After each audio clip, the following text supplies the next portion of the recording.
Supreme court અનામતના કાયદા અને બંધારણીય જોગવાઈઓ પર એક મહત્વપૂર્ણ ચુકાદો આપ્યો છે।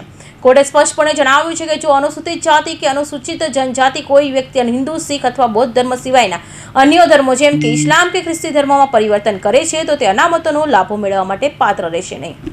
ભારતીય સુપ્રીમ કોર્ટ આજે બીજો એક ઐતિહાસિક ચુકાદો આપ્યો છે। હવે દેશમાં હિન્દુ ધર્મ, શીખ ધર્મ અને બૌદ્ધ ધર્મ સિવાય જે કોઈ ઇસ્લામ અથવા ખ્રિસ્તી ધર્મ અપનાવે છે તે પોતાના અનુસૂચિત જાતિનો દરજ્જો ગુમાવશે।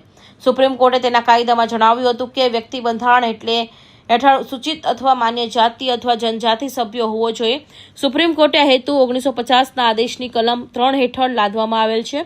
પ્રતિબંધનો ઉલ્લેખ કર્યો હતો કે સુપ્રીમ કોર્ટનો નિર્ણયને રાજકોટ VHPએ આવકાર્યો છે અને કહ્યું છે કે વિશ્વ હિન્દુ પરિષદની કાનૂની લડતની મોટી જીત થઈ છે। ધર્માંતરણ કરી હતા આદિવાસીઓનું એ ધર્માંતરણ પછી અનામતનો લાભ મળતો હતો, તો હવે એ અનામતનો લાભ રદ થઈ જશે એવું એક સુપ્રીમ કોર્ટે નિવેદન આપેલું છે। વિશ્વ હિન્દુ પરિષદની લગભગ 25 વર્ષની લડાઈ પછી આ નિવેદન આ ટૂંકમાં ચુકાદો આવ્યો છે, તો બહુ એક સારો ચુકાદો છે કે જે પણ વ્યક્તિ હિન્દુમાંથી અન્ય કોમમાં જશે કે ક્રિશ્ચન ધર્મ કે બીજો કોઈ ધર્મ અંગીકાર કરશે તો તેમને આ લાભ નહીં મળે। એટલે આ એસટી માટે બહુ મહત્વનો ચુકાદો છે કે જેનો લાભ ધર્માંતરણ કરીને એ લોકો લેતા જેની બદલે હવે હિન્દુ સમાજને એ લાભ મળશે। સુપ્રીમ કોર્ટનો ચુકાદો આપ્યો છે કે જે વ્યક્તિ ઇસ્લામ અથવા ખ્રિસ્તી ધર્મ અપનાવે છે તેને હવે અનુસૂચિત જાતિનો સભ્ય ગણવામાં આવશે નહીં। કોર્ટે જણાવ્યું હતું કે 1950ના આદેશની કલમ 3 હેઠળ લાદવામાં આવેલા પ્રતિબંધ સંપૂર્ણપણે લાગુ પડે છે।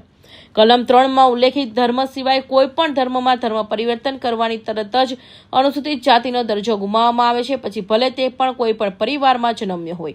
સુપ્રીમ કોર્ટે પોતાના આદેશ વધુમાં જણાવ્યું હતું કે જો કોઈ વ્યક્તિ જેને કલમ 3 હિન્દુ, શીખ અને બૌદ્ધમાં ઉલ્લેખિત ધર્મ સિવાય અન્ય ધર્મમાં ધર્માંતરિત થયાનો દાવો કર્યો હતો તો તેને 3 શરતો પૂરી કરવાની આવશ્યકતા છે। કૌશિક પટેલનો report, Hind TV news, Surat.